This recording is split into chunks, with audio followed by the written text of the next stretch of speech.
Selamat sejahtera. Hari ini ahli kumpulan saya akan menjalankan sesi latihan sukan pingpong. Jadi saya memperkenalkan ahli kumpulan saya iaitu Amirul Ashraf bin Garud Anwar, iaitu saya, Syamini Akil, Alim Mustaqim, Tashirat, Prevenant, Alinda, Nur Madiha dan Ikhwan Irfan serta Airil Danish.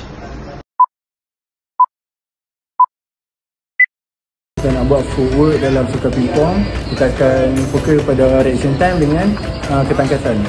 Okey, insyaAllah dah. Bila kita cakap kanan, dia akan bergerak ke kanan, dia akan buat movement dengan tangan. Bila kita kena ke kiri, dia akan gerak ke kiri dan pukul di hadapan. Bila kita pukul belakang, gerak ke belakang, pukul. Bila kita ke depan, gerak ke depan, pukul.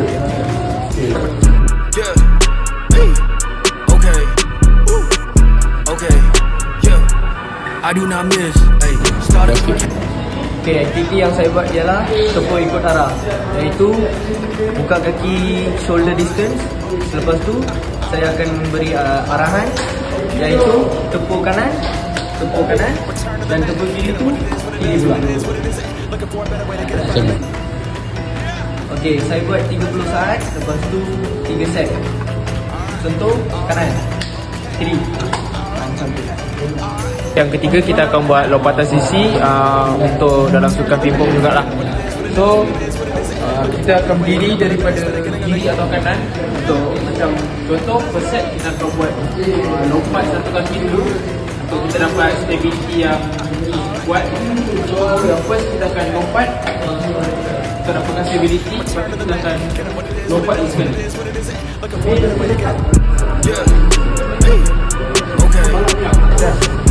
Okay, yang kedua kita akan buat yang ini untuk yang set kedua pula. Kita akan lompat dua kaki dengan badan sekaligus. So kita akan lompat macam dua kaki. So kita akan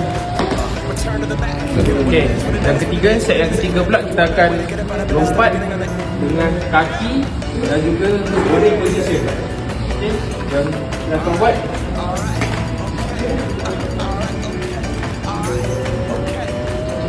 kita kena buka kaki seluar bahu. Lepas tu kena pergi squat position, bengkok lutut. Lepas tu kena lean badan ke depan. Lepas tu kanan ke depan macam ni. Lepas tu you should to make naik and stay on toes. Stay dalam position ni selama seminit. Dan aktiviti kita buat ialah lompat tali. Lompat tali ni dia menggunakan tali skipping dan lompat ringan pada bola kaki. Tekankan irama stabil, tak kena berlaju dan tak keseimbangan. Sebanyak 1 minit untuk lompatan biasa dan 30 saat untuk lompatan angkat kaki. Tujuan dia pula meningkatkan kestabilan kaki, stamina dan koordinasi keseluruhan badan.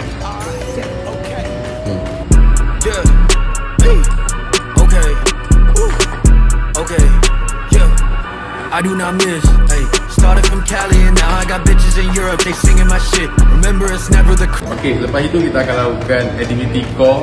Jadi aktiviti core ini dilakukan untuk mendapatkan kekuatan core di bahagian hip depan, core depan dan core belakang. Jadi core yang kita akan buat ialah elevate plank and elevate side plank. So untuk contoh ini dia.